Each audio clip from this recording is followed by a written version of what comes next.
Ating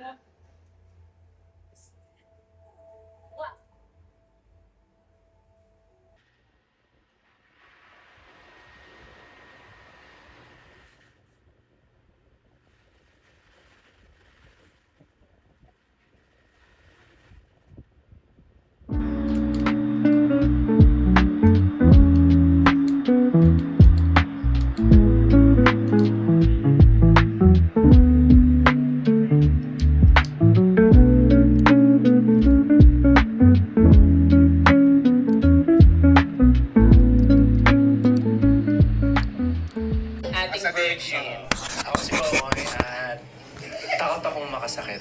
Ay, sakit. Parang marami tayo na at saka parang mayaga. Oo, takot akong makasakit. Hindi naman may...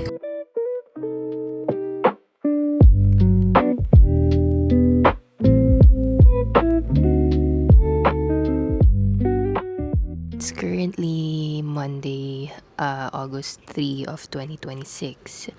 Birthday ni Ekay, pero binati ko na siya through IG story. And inaantay lang namin si Kuya kasi ihahatid namin siya sa Pasig, I believe, para sa tattoo session niya.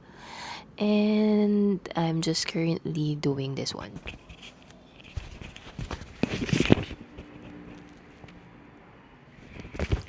It's called The Case of the Seven Skulls Myrtle by G.T. Carver. I'm currently addicted to it. I'm currently into this book, puzzle books. Meron akong kukunin sa fully book, which is Murder Among the Stacks. I'm not sure kung madadaanan namin siya ngayon, but let's see. But yeah, ito amats ko right now.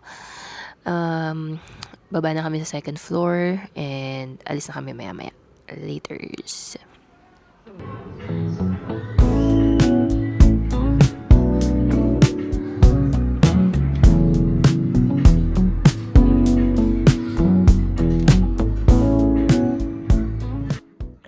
Hi guys, good evening, and kakauwi ko lang, galing kami ng Ayala by the Bay.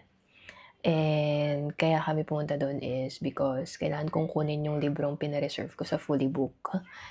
And hanggang bukas na lang kasi yung reservation. So, amats ko to ngayon. So, kaya gustong-gusto ko na rin talaga siyang makuha. The book that I got here is this one. This is Murder Among the Stacks by Rosie A. Point, but the puzzles are by Charles Timmerman. And I'm actually excited to get the other versions. Madami siyang variant. Basta madami siya, hindi lang siya nag-iisa. So, but always sold out sa fully book. I checked sa Amazon, halos lahat available doon, but medyo pricey. And kailangan sabay-sabay para free shipping. But anyway, as you can see, sinisimulan ko na siya. Nasa chapter 13 na ako. So, for me, this is actually kinda pricey. But, nagandahan din naman ako dun sa story nung libro. So, I think okay lang siya. If you have the budget, then go for it. If you have extra budget, I can definitely say you'll enjoy the puzzle book. And the main reason bakit ko siya kinuha is meron na akong tinatry na puzzle book aside from this, which is this one. Myrtle. Ito yung pinaka-first ever puzzle book that I got.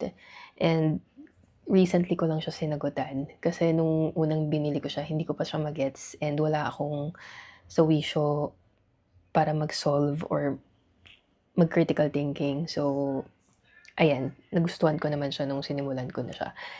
That's why I got another one from National Bookstore.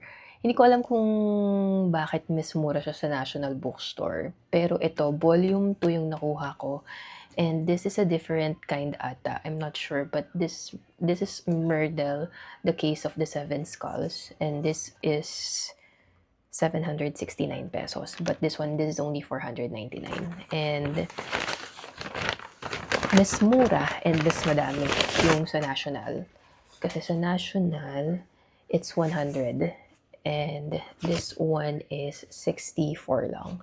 So I'm not sure bakit mas mura yung sa fully book kesa dito, or maybe because special siya, I don't know. But I'm planning to also get the other volume and yung ibang ganito na specifically with something, kasi nga ito 7 Skulls, ito volume 2, so I got the volume 1 online, hindi pa siya dumadating. Yung volume 3 saka ko na siya kukunin pag natapos ko na, kasi ito konti pa lang yung nasasagutan ko dito. But anyway, yeah, yun yung mga amats ko right now, mga puzzle books. And yun lang. Gusto ko lang siya i-share sa inyo bago ako matulog, kasi I really have to sleep na since it's 9:30 and I'm gonna run tomorrow. So, I'll see you guys tomorrow or laters. Bye. My first ever 5 kilometer running without stopping. Yay!